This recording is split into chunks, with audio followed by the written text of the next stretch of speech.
क्या लगता है सर आप?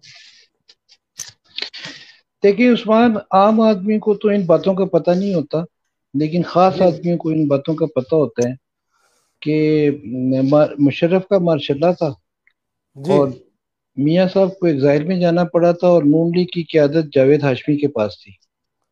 जी जावेद हाशमी ने कौमी असम्बली के मेम्बरान में, वो 200-250 मेंबर होते थे उस वक्त, जी उन्हें एक फोटो स्टेट बांटी।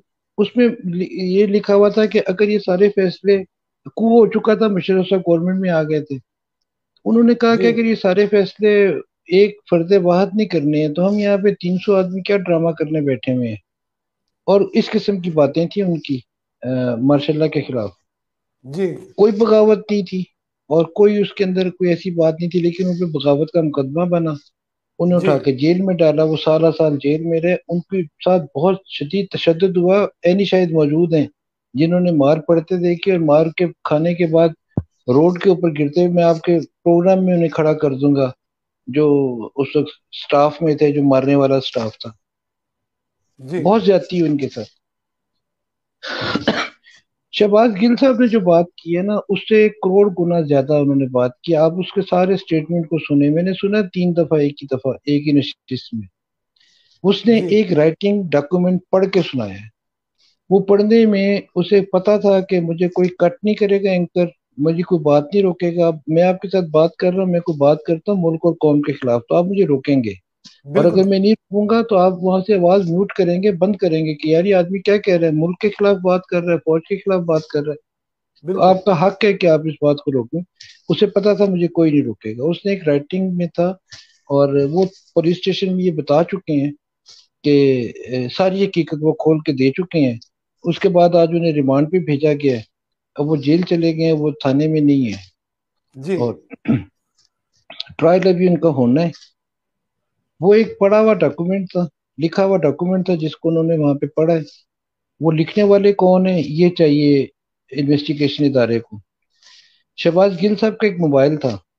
जी शहबाज गिल साहब ने क्या चालाकी की कि गाड़ी में जब वो बैठे हुए थे, जब पुलिस उन्हें अरेस्ट करने गई है, तो गाड़ी से बाहर नहीं आ रहे थे, लॉक करके बैठे हुए थे। पुलिस को मजबूरन उस गाड़ी के शीशे तोड़ने पड़े उसे अनलॉक करने के लिए। इस दौरान ये गाड़ी की अगली सीट पे हाथ नीचे करके ड्राइवर का मोबाइल पकड़ा, और जी उसका ना रिफ्रेश कर दिया, हर किस्म की चीजें उसमें से खत्म हो गई, और वो जी जेब में डाल और गाड़ी से उतर आए, और अपना मोबाइल ड्राइवर को दे दिया। बाहर आए, शहबाज गिल साहब पकड़े गए, इन्होंने चक्कर दे दिया पुलिस को, बड़ी खूबसूरती से चक्कर दिया। पुलिस वाले की हमाकत है। मैं सॉरी अकबर, जो आईजी साहब है हमारे दोस्त हैं, लेकिन उनकी टीम की हमाकत है कि वो उस गाड़ी को और उस ड्राइवर को पुलिस स्टेशन क्यों नहीं लेके गए। जी ये हमाकत वो पता नहीं कितना अरसा जाके भुगतेंगे। जब वहां जाके वो फोन रिकवर हुआ तो पता चला ये तो ड्राइवर का डेटा, उसमें तो मौला जेट फिल्म पड़ी हुई थी, उसमें गाने पड़े हुए थे, उसमें और चीजें पड़ी हुई थी, जो चीजें डिलीट हुई थी जब वो रिकवर हुई, या उसकी ड्राइवर की व्हाट्सएप गुफ्तगू जहां भी वो जैसे भी करता था। तो उसके बाद उस फोन को रिकवर करने पुलिस ड्राइवर के घर गई। आगे कोई जी पीटीए के 3-4 लड़के हुए थे, और वो उनकी खातून थी, और वो उनके भाईशाही थे। उन्होंने पुलिस पे अटैक कर दिया कि आप किस तरह आए हो, क्या हुआ। वहां पे नक्से अमन का खतरा था। पुलिस उनकी बेगम को, और बेगम की गोद में 10 माह का बच्चा था, वो लेके आ गए। जब जी पुलिस पे कोई औरत अटैक करेगी ना, तो ड्राइवर की बीवी हो या मेरी हो या न्याजी की हो, पुलिस को कानून के मुताबिक, ज़ाब्ते के मुताबिक कार्रवाई करनी है। वो ले वो खैर, आज सायरा नाम है उसका, आज उसकी जी बेल होगी, अभी तक वो घर चली गई होगी। थाने में रखा था उसे, कहीं भेजा नहीं था जेल से। वो मोबाइल अभी तक रिकवर नहीं हुआ, उस मोबाइल की रिकवरी की कोशिशें जारी हैं। उस मोबाइल के बारे में पता ही चला कि वो इस वक्त बनी गाला में मौजूद है। आईजी इस्लामाबाद बनी गाला रेड करना चाह रहे थे उस मोबाइल की बरामदगी के लिए। जी हमारे जो इंटीरियर मिनिस्टर हैं, राणा साहब, वो पाकिस्तान में नहीं है, पाकिस्तान से बाहर हैं।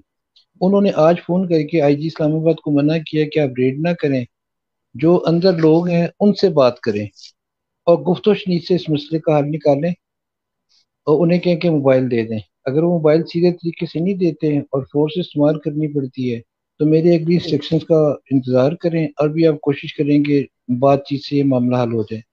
अब देखें आईजी साहब क्या करते हैं। और मुझे नहीं, मेरा नहीं ख्याल कि बातचीत से ये मामला हल होगा, ये रेड करना ही पड़ेगा। और जब ये वो अगर मोबाइल खुद नहीं देंगे और पुलिस रेड करेगी और अंदर जाके तो तलाशी सर लेगी आपको और लगता है कि ढूंढेगी। अब तक उस मोबाइल के अंदर कोई डाटा मौजूद होगा? जब इतना बड़ा वाकया हो चुका है तो सर कच्चे लोग तो वो भी नहीं है।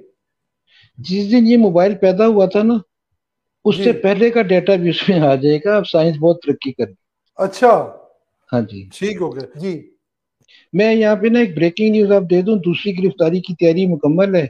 आज रात या कल किसी वक्त हो जाएगी, और इस बार जो साहब काबू आ रहे हैं वो कासिम सूरी साहब हैं। वाह क्या बात है। लो जी नाजरीन ओवरसीज पाकिस्तानियों, सुन लें आप जरा, इस वक्त कनाडा वाले लोग बड़े गौर से देख रहे हैं, कर्नल साहब की बातें सुन रहे हैं। तो सर कासम सूरी साहब जो है उनकी गिरफ्तारी आज रात को होने जा रही है। ये भी कर्नल साहब ने एस एम टीवी जो ओवरसीज की आवाज है उस पर आज ब्रेकिंग न्यूज आपको दे दी है।